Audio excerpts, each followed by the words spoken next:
ఇప్పుడు నిన్న జరిగినటువంటి గొడవలో మా తెలుగుదేశం పార్టీ వైసీపీ గొడవలో తెలుగుదేశం పార్టీకి సంబంధించినటువంటి ప్రతి వ్యక్తి కూడా అక్కడ రా వెంకటేశ్వరరావు చుట్టూతో ఉన్నాడు. మీరందరూ మీడియా చూశారు, జనం చూశారు. అక్కడ వైఎస్ఆర్ కాంగ్రెస్ పార్టీకి సంబంధించినటువంటి నాయకులు కానీ, వైఎస్ఆర్ కాంగ్రెస్ పార్టీకి సంబంధించినటువంటి యాక్టివ్గా పనిచేస్తున్నటువంటి లీడర్లు కానీ ఎవరన్నా అక్కడ ఆ గొడవ దగ్గర ఎవరన్నా ఉన్నారా?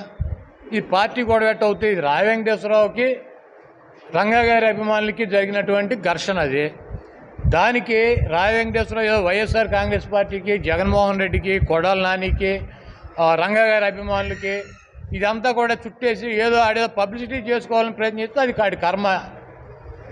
ఎందుకంటే ఈ గుడివాడ నియోజకవర్గంలో రంగా గారు చనిపోయి 34 సంవత్సరాలు అయింది. రంగా గారు చనిపోగానే ఎవరి మీద దాడి చేశారు? రంగా గారి అభిమానులు నా మీద చేశారా? లేకపోతే జగన్మోహన్ రెడ్డి గారి మీద చేశారా? లేకపోతే రాజశేఖర రెడ్డి గారి మీద చేశారా? ఇక్కడ ఎవరు బట్టలు కొట్టి తగలెట్టారు, పగలగొట్టారు? రా వెంకటేశ్వరరావు బట్టలు కొట్టి తగలెట్టారు, పగలగొట్టారు.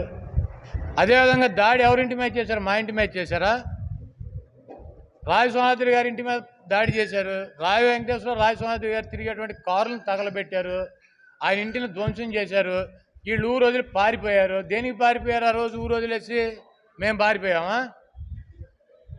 ఎందుకంటే ఆ హత్యలో తెలుగుదేశం పార్టీ ఇన్వాల్వ్ అయి ఉంది.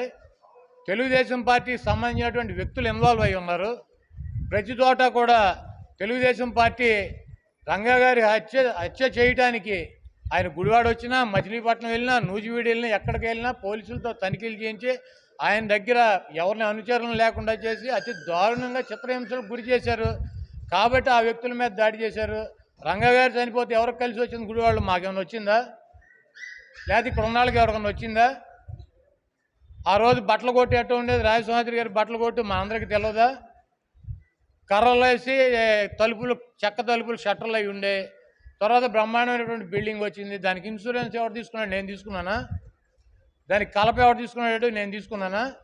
ఆ బట్టల కొట్లో చీరలు పోయినాయి అని చెప్పి సంక్రాంతి పండగ, క్రిస్మస్ పండగకే పేద ప్రజలు కొనుక్కున్నటువంటి బట్టలను కూడా పోలీసులను పెట్టి, ఆయన తెలుగుదేశం పార్టీ కార్యకర్తలను పెట్టి ఇంటింటికి పంపించి ఆ బట్టలన్నీ కూడా వసూలు చేసుకున్నటువంటి దౌర్భాగ్యం నేనా? వీళ్ళ బట్టల కొట్లో పోయిన బట్టలు కాదు, క్రిస్మస్ పండగ